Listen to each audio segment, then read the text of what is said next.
Hi, my name is Tasha Jade. First, to get the most out of what I have to offer, I want to begin with why I'm doing this and where I'm coming from. The what and the how really doesn't matter until we know the why. Over the years, I've been exposed to many people in different industries and different conditions and different stages of their lives. What I found was that most people have in common is the level of relationship or lack of relationship they have with themselves and the people around them. Over time, my friends and acquaintances have been successful in their businesses, yet suffered deeply in their physical health. One example, a friend who was a very successful international lawyer was busy with his life. He was flying all over the world, but he realized he needed a health time out for himself, so he ensured that he would attend a health retreat for at least a week at a time, 3 or 4 times a year. However, when he returned home and he tried to add the concept on top of his hectic life, this put him under even greater stress. What he didn't realize was the impact it was having on him down the track. There were a couple of times that he turned up at the health retreat and his tongue was actually black. He was so toxic from his running around. And his health was turned around. He returned back to his hectic life. A few years later, when I contacted him, he informed me that he had the cancer of his penis. And just a few years ago, they had to remove it so he could live.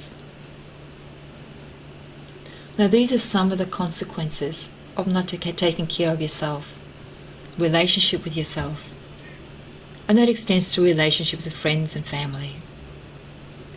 It's worthwhile to learn how to pay attention to all of your life all the time. Now, this is what spurs me on to continue expanding my wisdom and my knowledge and to be able to share with you and make a difference in my current client's life. There's another friend who had lost contact over time, and when I reconnected with her business partner,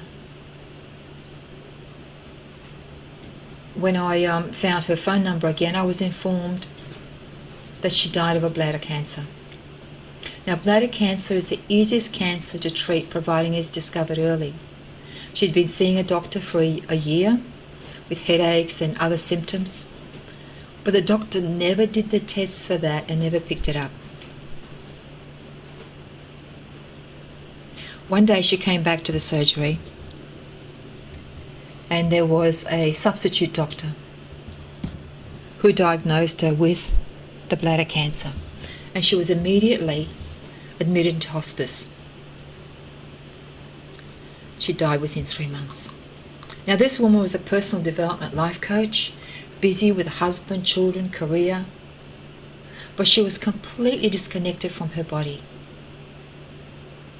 Another one is a former health retreat guest I made friends with.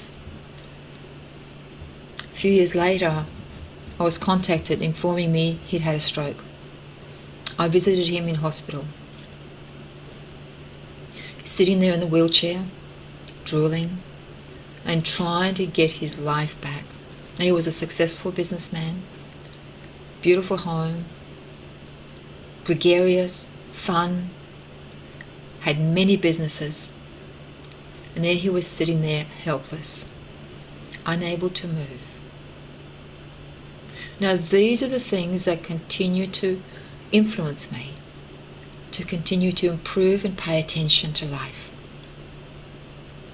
Another person called me up and said he was on a dialysis machine despite going to health retreats. So I'm not saying the health retreats aren't doing their job, it's just I'm saying that we're not bringing home what we learn, and there's certainly only so much you can do in a retreat. It can't be really personalized one-to-one a lot of the time. And I offer the one-on-one.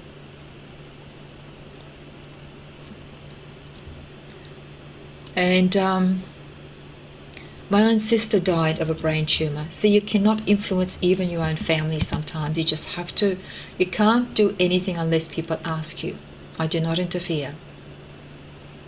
No matter how much I tried, it wasn't getting through, so it's easier sometimes when people have so much resistance. And of course, I had a terrible childhood and terrible family, so the division was created by the parents, which often is. So therefore, we had little faith in each other. Well, certainly they weren't going to have faith in me because I stepped outside of the norm. And these are not the people I'm trying to reach. But I would love to eventually with the right team. At the moment, I want to talk to you. But anyway, also my father died after a long illness. And somehow, and he was in hospital for a while, and we knew he was going to go sometime, but we didn't know what day. And this particular day, for some reason, I knew to call.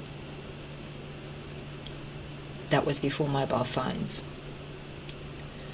And I was told he won't last the night. So I made it up. And I was with him the last few hours, and I watched as his spirit left. That was life-changing for me. I felt it leave, and I felt its presence. When my sister died, I called the hospital and requested they hold the body in the room so I could spend time with her. At the point of death, her spirit contacted me. Now, we often hear things like that.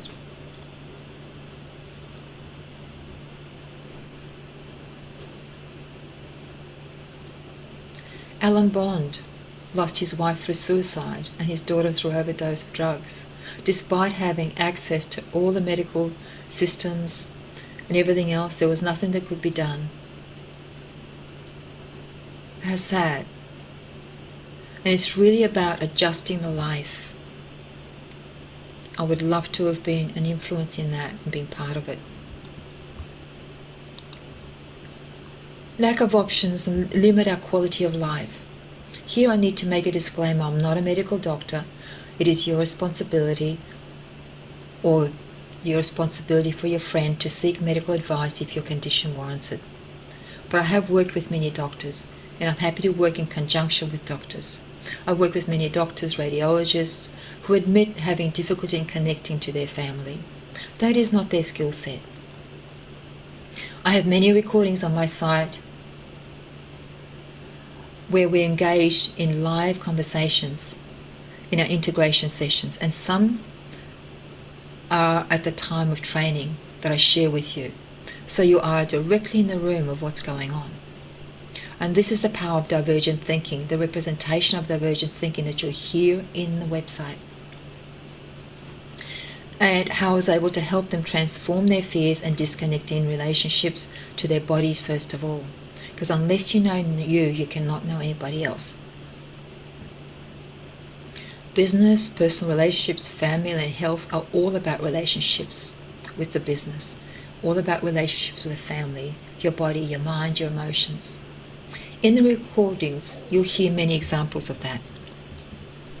To help you understand my way of thinking and to make sense of what I can do and how what I do is possible, we need to begin with me at 3 years of age in China. That was one of the biggest impacts. As I observed a Chinese woman massaging her crushed feet, she was sitting on the back steps of a house. That was my neighbour.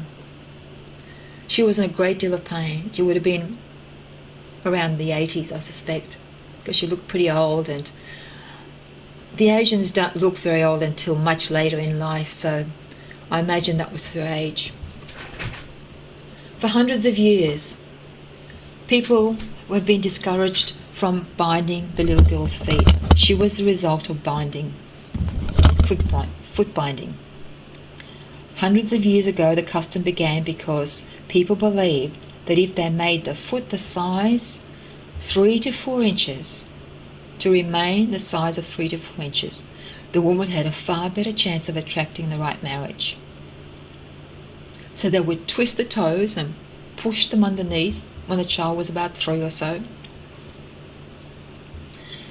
and bind them up so they could not grow. And as they grew, they actually got crushed up. So the toes became embedded underneath, and the arch would break to conform to the size. And sometimes the parents would break them for the child. Further, as the child developed, and if it continued, when the feet continued to grow and the toes are broken, the flesh would become rotten. They would have to cut the flesh off because the broken bits began to die. They did leave the big toe. For some, the toes remained underneath, they survived, but they were totally wrapped underneath the foot and became part of the foot. The women suffered terribly and ended up with dreadful diseases as well. They had difficulty in walking. As they walked, their hips swung from side to side as a result of the small feet. That was considered sexy. Now, we're so hooked on being sexy, we will do anything, no matter how bizarre. And this is one example. Now sexologists are telling you, because they've created that business, they have to have customers, so they write beautiful stories about how important it is to have your genitals massaged and your life will be transformed and you will have happy relationships. What a load of bull. Do you really want to believe that? And many personal development coaches are engaging in those people and even recommending them. In fact, one coach who charges $25,000 for I believe it's a Skype call even, a maximum of 2 hours, is recommending those kinds of therapies. So we can't trust authorities. That person hasn't done their research. So I'll use that as a metaphor for everything in life as time goes on. With that attitude, I discovered how much more was missing and how much more we can do and how little most people live. Also, there was also another instance, still in China, and that was during the time of famine. I was looking out the window and I observed a dog being captured and tied to timber, like you see natives do as they tie up their the prey and they carry it back to camp. It was like that. So 2 people were carrying the dog in between them. The population was so starved that they ate anything that had flesh on it, the birds, the dogs. This left the trees exposed because all the bugs had free rein and the birds weren't there to balance things out. It was a barren place. I watched and I took it all in, and I did not ask questions, as my mother was a type not to answer any questions. She just told us what to do. But reality is most people just get told what to do and they accept it. I discovered that most people don't ask why, and if they do, they accept the answer and maintain the status quo. I was not satisfied with the status quo, even at the age of 2, but that's another story. Now, at that time, my mother also told me stories of how some people were so desperate that they ate each other, cannibalism, and they ate their children. So there was no safety in the house. I grew myself up. And I had to find my own conclusions and then sort out the mess as I grew up. Another one, as I recall, a funeral back in China. I was 3 at the time. It was held in the Russian Orthodox Church, and we went on to the cemetery. It was a woman. with an open casket. She was reasonably young. She had no lines, beautifully made up, beautifully dressed. And then we went on to the cemetery. Now closed the casket, and they lowered her into the hole and closed it up. From deep inside of me there was a cry. What is the point of living and doing as you are told by people who are doing as they're told, who don't know what they're saying? They're just repeating the same thing over and over again, just to be buried in the earth. That's not much of a life. Now, I'm 3 at the time, between 2 and 3. I guarantee your children are asking themselves, what is the point that gives people purpose or reason to live a better life on earth? Now, I've come across more than one bizarre example. And there's another one. And this one is about my child, and you'll be amazed what wisdom comes out if you make them safe enough to speak. I came home from work and I sat down with my 3 children. The girls are on the side and either side, and my boy on the floor in front of me. I'm massaging his head, and I wanted physical touch, and they all wanted physical touch. Now my son is between my legs as I'm doing that, so he looks up at me and he says, "Mummy, I've just been born." And he's just 3. That was before the internet and any of those types of television programs that we have these days. It was from his intelligence, from his ability to feel and express what he felt. And he felt safe enough to do that. These things stay with me and make me very inquisitive for the rest of my life. Throughout my site, recordings of clients are sharing what I'm able to see and help them see with their life, how I step in and walk with them where they are, so I can walk out with them to where they need to be.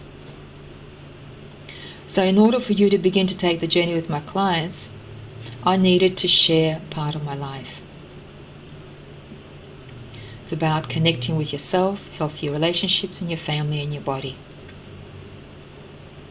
So you're not walking into work except with parts missing. You're not walking home with parts missing. You're all of you. Now this is it for this part of the video. I'll continue on further in another section. But thank you for listening. So that's my background, and that gives you a bit better foundation to listening to what my clients have to say. Now, it's not going to make a great deal of sense because we're used to the convergent thinking. The divergent thinking is something I will teach you and take you through so you can feel it, experience, and take it home and live it. Thank you for listening. My name is Tasha Jade. See you in my other videos. Thank you.